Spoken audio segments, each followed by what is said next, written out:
90-Day Fiancé returns for Season 11 with new and old faces, plenty of tears and the first ever throuple. See the trailer. 90-Day Fiancé is back and bringing the drama. The fan-favorite TLC show is returning with 7 couples, including some familiar faces. In the Season 11 trailer, fans will get to follow the journeys of Stevie and Maudie, Mark and Mina, Gregory and Joan, Shakina and Sarper, Sean and Aaliyah, Jessica and Juan, and the first ever throuple Matt, Amani and Eni. The preview kicks off with Mina declaring, "I'm home now," after arriving in the US to be with 59-year-old pilot Mark from New Hampshire. "I guess you could say I got hit by the Cupid arrow right away," Mark says as the pair get into the hot tub together.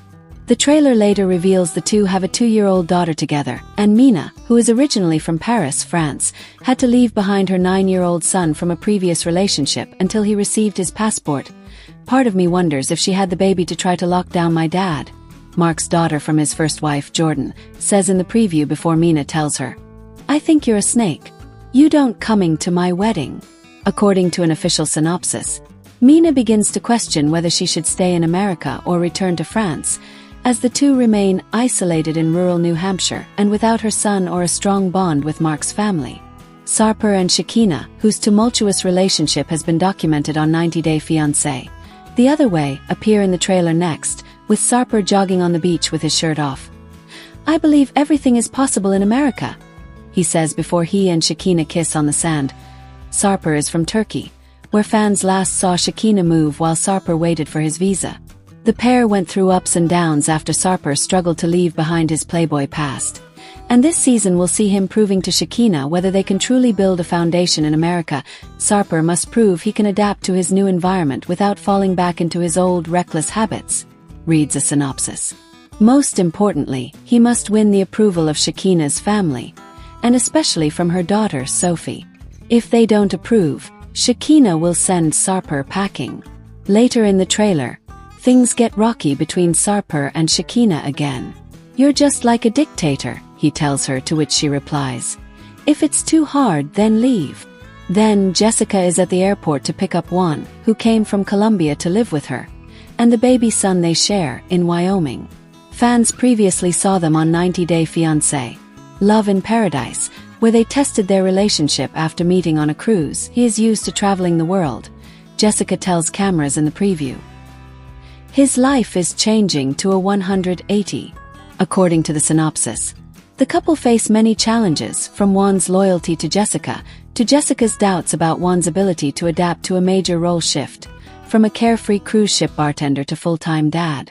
With tensions rising and a new family dynamic to navigate, the couple faces a pivotal moment in their love story.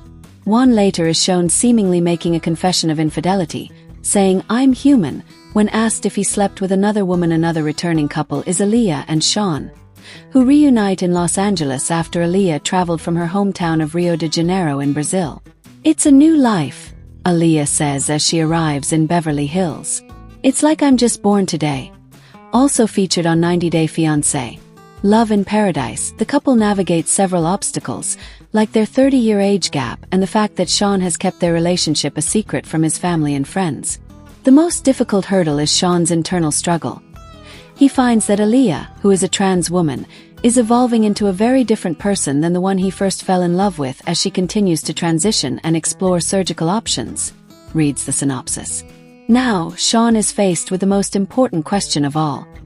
Can he say, "I do" to someone whose identity is changing before his eyes? Toward the end of the trailer, a dramatic moment at their wedding hints that one of them may be leaving the other at the altar. As Aaliyah stands her in gown, Sean can be heard saying, "How could you do this? I should be happy, I should be living my fairy tale." Aaliyah later tells cameras, teary-eyed, "I just dream about all of this different." The throuple is introduced next, with Matt and Amani bringing exotic dancer Eni, from Tijuana, Mexico, into their married life in San Diego. Together, Matt and Amani are raising 2 daughters, but Amani, who is bisexual, wants to explore a polyamorous relationship. "I love being married to Matt, I love being a mom, but we have a third in our relationship," Amani says before cameras capture the throuple in bed together. The threesome has been dating for over a year, and now Matt, Amani and Eni are looking to make their relationship permanent, per the synopsis. To do so, however, means Matt and Imani must divorce to move forward with the K-1 visa, allowing one of them to marry Annie and finally bring her to the US. First, they will travel to Mexico to spend more time with Annie's family and friends and confirm they are making the right decision in their relationship journey.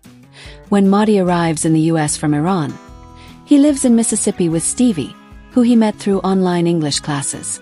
When she introduces him to her father after not telling her family about Mahdi, her dad asks, "Is he gonna make you wear a jihad?" The longer he experiences the Midwest, the more Mahdi grows uncomfortable with the political climate. From the outset of his 90-day journey, Mahdi is overwhelmed by homesickness, leaving Stevie worried about their future. The synopsis reads, along the way, Mahdi uncovers unsettling truths about Stevie, causing him to question his decision. Meanwhile, the couple struggles to bridge deep cultural divides, and Mahdi faces the heart-wrenching dilemma of whether he can truly build a future in the US or if his heart is still tethered to his homeland. Everything appears to come crashing down as the trailer comes to a close, with Mahdi asking Stevie if she is bisexual as she cries next to him. "If I find out that Stevie is bisexual, I really don't think that we can get married," he tells cameras. Joan and Greg are the final couple this season, who fell in love during a vacation in Uganda. Greg, a native of Long Island, New York, is now bringing Joan to the US to start their life together.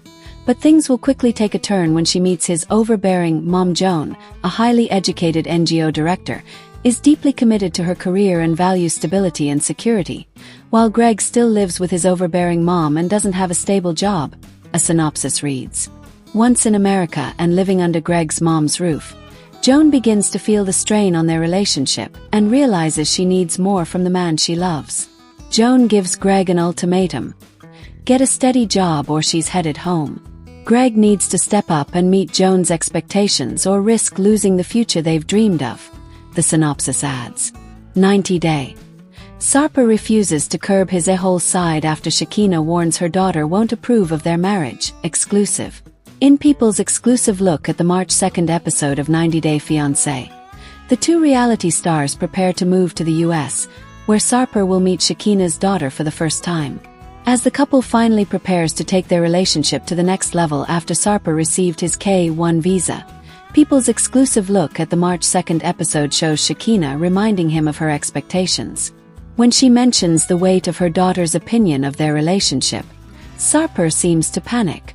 Sophie has never met Sarper before, and it's really important to me for my daughter to see me in a happy and healthy relationship, Shakina says. It's important to me that she likes him. My daughter already has a bad impression of you from my family, she explains to Sarper. You need to really think about everything you say, because if she doesn't like you, I can't marry someone she doesn't like. That's my daughter. Are you kidding with me, babe? Sarper responds, I mean, is that threat? Shakina notes that it would be good for Sarper to think about it before we leave, but he cuts her off. No problem, he quips. If she doesn't like me, it will be a touristic travel for me and I will come back. That's how you think about it? Shakina questions. If you don't marry with me, then I have to come back, Sarper says plainly. Unhappy with his reaction, Shakina tells Sarper that she wanted him to be more comforting. Why don't you just say something like, she's going to love me. I'm going to do my best, she asks, prompting Sarper to repeat those words back to her. He then notes, of course I will do my best, but what do you want me to do? I cannot do extra than my character, you know? This is what I am. I'm an a-hole sometimes, but I'm cute, he jokes. Don't be an a-hole in front of her. That's all I have to say, Shakina replies, unamused. Sarper cleverly states that he will be only cute, but later says in his confessional that the pressure is making him uncomfortable.